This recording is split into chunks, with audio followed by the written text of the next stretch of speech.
next stop is On the Radar Radio. Stand clear of the closing doors, please. Yeah.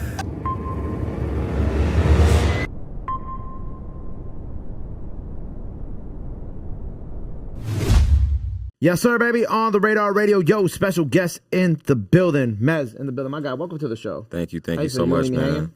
My guy. You know, it's the peripheral vision. I know the glasses ain't helping, right? It's the peripheral, bro. But great freestyle today. You did it over Roll in Peace, right? Appreciate that. Thank you so much, bro. Why the Kodak? I mean, I always liked that beat. I always thought the beat was tight, you know. And I also I had like my own kind of approach to it. I don't know if the pocket. If you heard the pocket, I like to do my own shit, you know. But like freestyling is kind of like your thing too, because like you've gone viral plenty of times for like some of the freestyles that you've done over the years too. Man, bro, it's interesting. Like I feel like that's like my first thing, you know, when you come up like being at the lunchroom or like growing up in high school. It's like that's how I was known, you know what I mean? And then you grow up and now, you know, like you said, this shit go viral sometimes. It's interesting. So when you were in high school, you were really known for your freestyling too at the lunch table. I was, bro. I was in my like senior yearbook. I had the senior superlative to be the next like big star. Shut the fuck up, swear for to real? God. Yeah. They played my song at my prom. No way. Swear to God, I was so busting. I was so What happy. song was it? A song called Effortless, bro. You'll never find it. Don't give me like an internet challenge, because one thing about me, I'm a find some shit. Please, bro. Hey, next time I see you, we'll see. We'll see if I find it. And I hope you find it. It's called Effortless. Future Gabe, when you're editing this, or when JV's editing this, remember, look for this song. Yeah. Were you always Mez?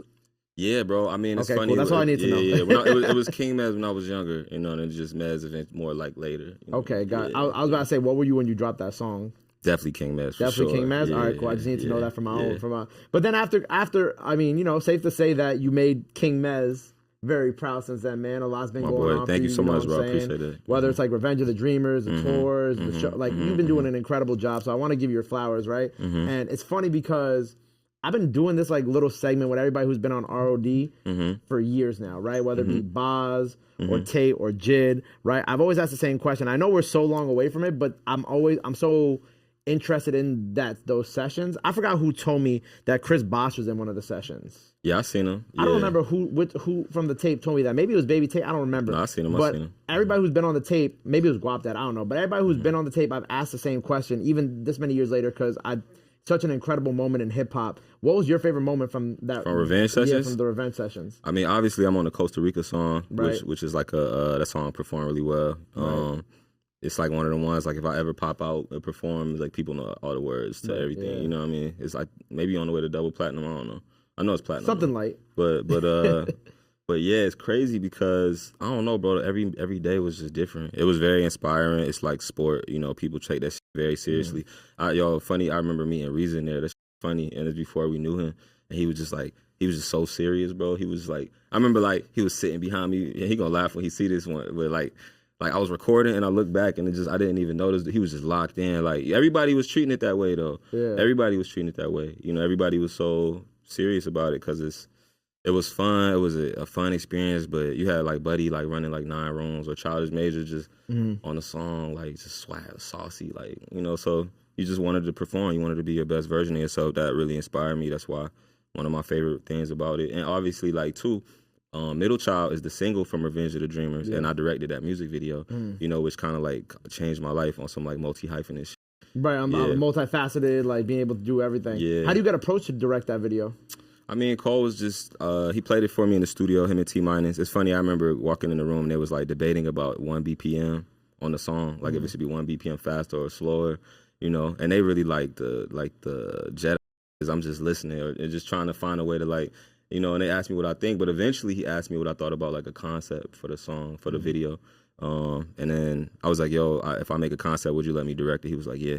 And then that was like the first thing I ever directed. And now my whole life is just kind of like in this world of like I said, just being a multi-hyphenate artist. Right. Yeah.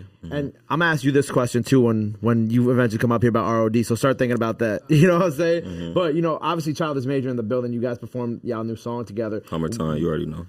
What's the beginning? Like, what's the first interaction between the two of y'all? Me like, and him? Yeah. Oh, that's my brother. It's crazy because the first time we really talked, yo, it was like maybe 2016, 2017. I was living in this apartment. I had like a loft in DTLA at that time. I thought I was so lit. I just caught my little Audi. and we was just connecting online, and then one day we had a call, and it just lasted hours. You know how you meet somebody, and then y'all like, yo, let's like jump on a call, you know what I mean, and just connect or whatever. I see you doing what you're doing. I like what you do, like. Yeah. But then we jumped in the first call we jumped on was like hours, like crazy. And that don't never really happen in the industry for real, you know what I mean. And I just knew from that day I was like, oh yeah, this dude is like my family. Yeah, that's fire. Yeah, man. Yeah. I like stories like that. I understand what you mean because like it's like in the first 10 minutes there's just something about like the chemistry between the two people, and then y'all just end up talking for hours about nothing too sometimes. Yeah, for sure, you know. But like it's what we doing, bro. Is like not some normal shit.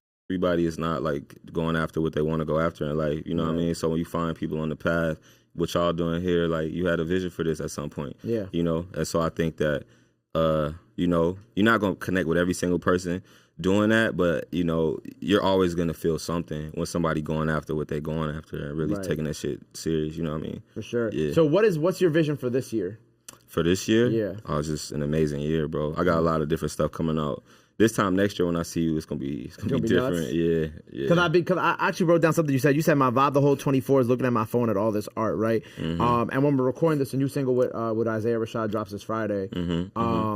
But like, you know, you've been talking about all this art. Obviously, we about to be an album cycle, right? Like, without giving what you can tell me about the project and what we're kind of gearing up for. Like, what is like some of like the intention and kind of like the work that you put into this, and like, you know. Even down to like the nitty gritty details of even this Isaiah song that you got coming out this week. Yeah, I mean, I don't know, man. You know, I'm like a vision person. I'm really a vision person. So I seen it a certain way, and I want it to come out the way that I see it. You know, like sonically, aesthetically, like my videos, like the artwork, like the way that I dress, like every single thing need to be a certain type of way. Like I'm that type of person. You know what I mean? So I think, yeah, it's just everything is different when you have like vision for it. I got like a North Star for what I want, you know, and then everything just wrap around that, and then make it simple, you know? How is like how you're dressed today kind of part of that vision? How do you think I'm dressed today? What do you think when you look at how I'm dressed today? Like you like relax, like you look like like you look like a painter. I like that. I f with that. That's a perfect answer. Like I don't know. I think it's like the vest. The vest kind of gives like you got like the little Bob Ross like kind of palette of paints over here. This is engineered garments. This Japanese brand that I love, and like, you know, it's like. This is like a staple for me at this point. I'm almost on some like rock and roll shit at this point, bro. Just like Kurt Cobain and them would wear the same shirt or the Van or whatever. And mind you, I got a closet full of clothes. I have so many shoes and clothes. But like this joint just speak to me. Like it feel like my inside on the outside or some shit. Do you wear this a lot? Is this like a recurring piece? It's becoming, bro. It's becoming like, you know, I'm gonna be interested. Maybe there'll be like a narrative behind this. Maybe I'll just keep wearing this shit and then people just like talk about it, but obviously right? I'm gonna throw like a different whatever on with it, you know what I mean? Right. With this album, like, you know, obviously the new single out this week I mentioned a couple times, but like, is this album is it gonna be more features and things you've done in the past, or is it more you and we're just kicking it off with this Isaiah feature? Like, how are you structuring this body of work that you're working on now too? Well, I mean, I think that there's definitely features, but it's like almost in a way where I've been the type, man, always like, I'm not going to just put somebody on a song just to put them on a song. I don't believe in that, yo. You know, I like to have like a similar perspective or sometimes a relationship if that's the case. Yeah. You know what I mean? But like, yeah, none of the features that I have on none of my projects are like ones that are like phoned in or like, you know, everything is a part of like a linear thing. Thank God all these people fuck with me or like, you know, show me love. And even when I was directing and then step back more focused in music, whatever, like everybody just always felt the same way about me. So I gotta shout out everybody that's locked in and, you know. Some surprises on the project coming. Some surprises? Yeah. I'm excited. Yeah. You know, you mentioned the Kurt Cobain reference, especially like with him wearing the same shirt over and over and over again. But like, it was funny because in the back, like we just started our country series yesterday. We dropped Nella. Yeah. Go check that out if you haven't yet. Shout out Nella, yo. Shout out Eastside too, man. Eastside, man, he doing a good job with him. Yeah. So what is your relationship? Because you know Nella. I know Anella through Eastside. Okay. Yeah, Sud is 2 Chainz DJ, but he's also from North Carolina. You know what I mean? And he's just North Carolina legend. You know, just gotta give him his flowers real quick. I love Sud. For sure. When he sent me Anella, I was like, oh yeah, this is perfect timing with the country we've been working on. But I understand, like, aside from knowing Anella, you're actually like a deep fan of like country and rock. Like this is like a thing for you. Rock specifically, bro. Like I like country, I guess, but I don't listen to it all the time. But like my like Spotify playlist. #1 song last year was Eve's Tumor song. This dude named Eve's Tumor. He got a song Romanticist. I listen to the song like faithfully every day type shit. You know what I mean? Like or I don't know, like older rock music, newer Like what rock type of older music. rock music?